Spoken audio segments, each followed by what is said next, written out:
perasaan bukanlah fakta. Oleh karena itu, selalu pertanyakanlah apakah emosi Anda merefleksikan realitas dengan akurat. Bersama saya Paulus Wiratno masih dalam acara Making Life Better.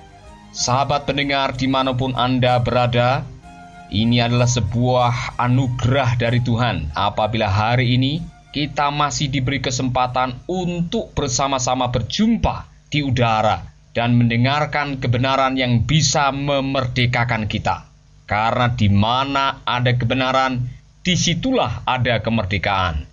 Dan bagi sahabat yang barangkali selama ini telah mendengarkan program Making Life Better dan Anda telah diberkati melalui program ini, silakan menuliskan kesaksian Anda kepada Making Life Better dengan alamat Jalan Gatot Subroto 486 Denpasar, Bali, atau kunjungi website kami www.lifebetter.net. Maka Anda akan melihat apa saja yang ada di sana, artikel-artikel yang bisa menolong Anda untuk hidup lebih baik, dan Anda bisa menulis kesaksian Anda dan kirimkanlah tulisan kesaksian itu melalui email di info@lifebetter.net. Dan tentunya kami senang sekali apabila kami bisa memuat kesaksian Anda pada edisi Making Life Better yang berikutnya. Luar biasa. Dan untuk edisi kali ini, saya ingin mengajak Anda sekalian untuk merenungkan betapa pentingnya untuk memperhatikan antara perasaan dan pikiran kita. Karena pikiran dan perasaan kita sangat berhubungan erat, saling terkait. Itu sebabnya seorang pernah mengatakan demikian. Bagaimanakah cara melepaskan diri dari penjara emosi Anda? Sederhana saja. Pikiran menciptakan emosi. Oleh karena itu, emosi tidak bisa membuktikan bahwa pikiran Anda akurat. Perasaan tidak menyenangkan mengindikasikan bahwa Anda memikirkan sesuatu yang negatif dan mempercayainya. Emosi Anda mengikuti pikiran, sama halnya dengan anak itik yang mengikuti induknya. Sahabat pendengar dimanapun Anda berada, ini adalah sebuah ungkapan yang memang luar biasa. Kebenarannya bisa dipertanggungjawabkan bahwa emosi kita selalu mengikuti pikiran kita. Kalau kita terbiasa berpikir positif, maka emosi kita adalah emosi yang positif. Kalau kita biasa berpikir negatif, maka akan melahirkan pikiran-pikiran yang negatif yang akhirnya juga mempengaruhi perasaan kita. Akhirnya perasaan kita juga menjadi perasaan-perasaan yang negatif. Dan memiliki perasaan yang negatif itu sangat berbahaya. Karena perasaan-perasaan negatif itu bisa melahirkan depresi dalam kehidupan kita. Nah, mari kita akan melihat apa yang ditulis oleh seorang yang bernama David Burns. David Burns dalam bukunya yang berjudul Feeling Good mengatakan seperti ini. Sepanjang sejarah dunia psikiatri, depresi dianggap sebagai sebuah emosi yang tidak terkendali. Pandangan kognitif menyebutnya sebagai intellectual error yang menciptakan atau memperburuk penyakit-penyakit depresif. Depresi adalah sejenis penyakit yang tidak harus kita alami. Pada waktu kita mulai memprogram pikiran kita dengan hal-hal yang negatif, maka perasaan kita juga menjadi negatif. Pada waktu perasaan-perasaan kita menjadi negatif, kita mengalami apa yang disebut dengan distorsi dalam berpikir, atau cara pandang kita mengalami distorsi. Akibatnya ialah kita mengalami intellectual error, sehingga kita kelihatan murung, kita kelihatan sedih, kita tidak pernah bahagia, kita kehilangan rasa sukacita, dan tidak ada kemenangan dalam kehidupan kita.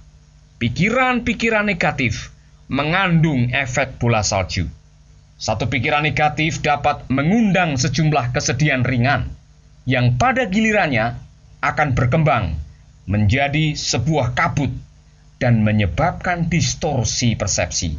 di mana semua terlihat buruk dan tidak berarti. Ini bahaya sekali.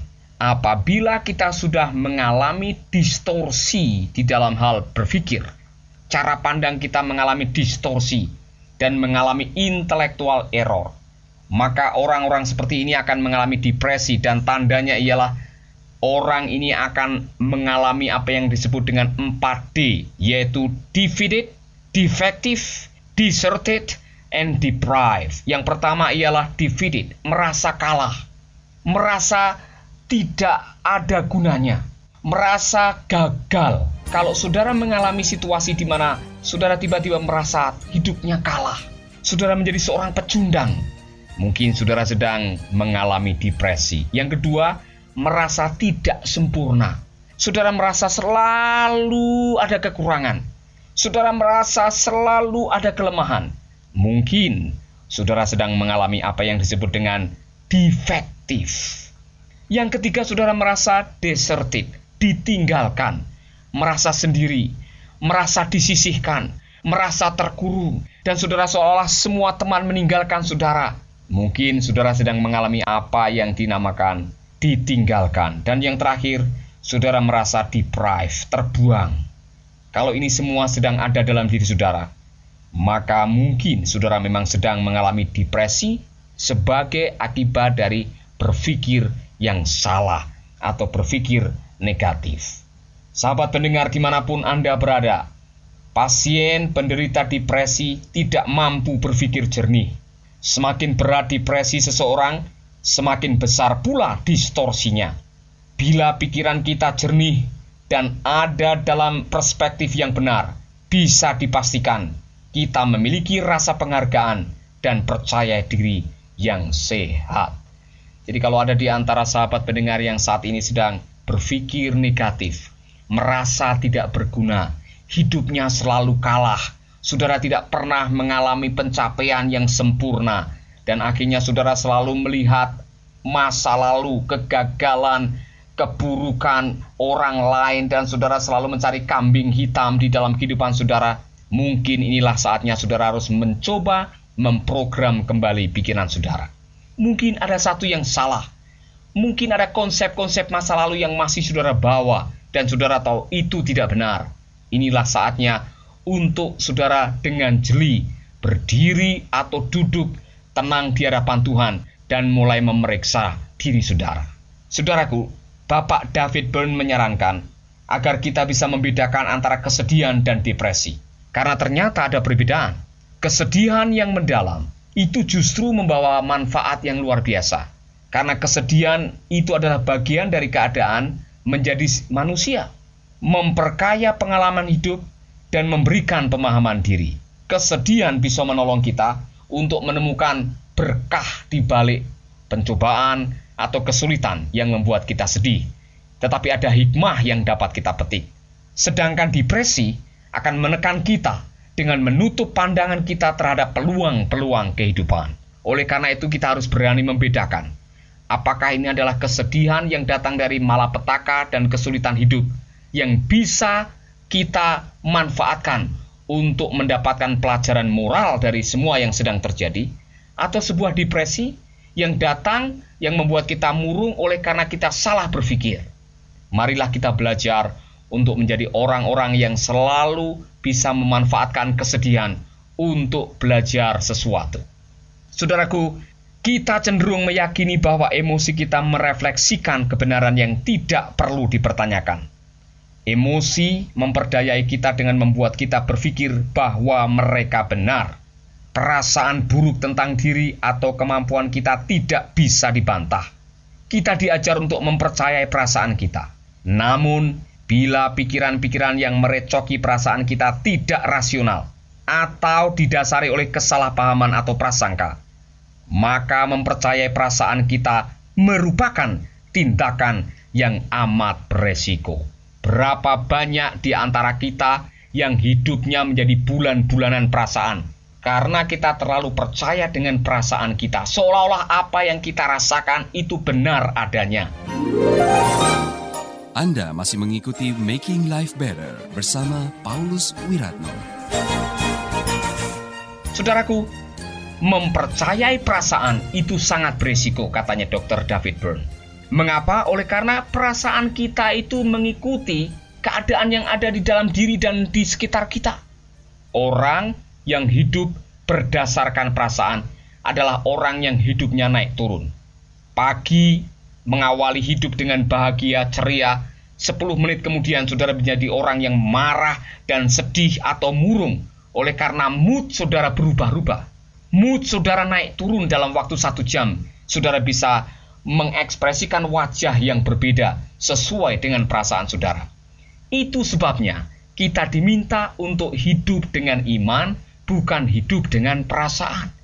Oleh karena itu, marilah kita membiasakan diri untuk hidup berdasarkan iman. Dan iman datang dari prinsip kebenaran. Itu sebabnya Rasul Paulus menyarankan kepada kita untuk selalu memasukkan hal-hal yang positif dalam pikiran kita. Jadi saudaraku, semua yang baik, semua yang sedap didengar, semua yang disebut dengan kebajikan, dan semua yang murni, semua yang adil, pikirkanlah itu. Marilah kita membiasakan diri. Jadikan itu sebagai sebuah gaya hidup untuk berpikir positif. Karena berpikir positif akan melahirkan perasaan yang positif. Salah satu cara untuk kita selalu berpikir positif ialah berpikir hal-hal yang benar, yang datang dari firman Tuhan. Setiap hari kita punya kesempatan untuk mendengarkan banyak hal. Ada gosip, ada fitnah, ada berita-berita yang menyedihkan, berita-berita yang menyeramkan, ada berita-berita gombal yang tidak perlu kita dengarkan, dan kita punya pilihan untuk mendengarkan yang mana, yang positif atau yang negatif. Saudaraku, kalau kita mau hidup bahagia, kalau kita mau menjadi orang yang berguna, dengarkanlah yang positif dan programlah pikiran Anda untuk selalu memasukkan yang positif. Cara lain untuk kita selalu berpikir positif ialah carilah sahabat, carilah teman, carilah orang-orang di sekitar Anda yang bisa memberikan nilai plus dalam kehidupan Anda. Bergaul dengan orang yang positif akan membuat saudara menjadi positif. Sebaliknya, bergaul dengan orang yang selalu negatif akan membuat saudara menjadi orang yang negatif. Itu sebabnya saudaraku, burung pipit selalu bergaul dengan burung pipit, burung bangau selalu bergaul dengan burung bangau, dan burung rajawali selalu berkawan dengan burung rajawali. Mau menjadi orang yang positif dan berpikir positif dan memiliki perasaan yang positif, carilah kawan yang selalu berpikir positif. Sahabat, Anda baru saja mendengarkan program Making Life Better. Hubungi kami di 0811 3901 144 atau 0811 3901 140. Mari dukung pelayanan Making Life Better melalui rekening BCA 66 900 30525. Sekali lagi, 66 900 30525. Atas nama Paulus Wiratno. Terima kasih, Tuhan Yesus memberkati. Making life better, bikin hidup lebih baik.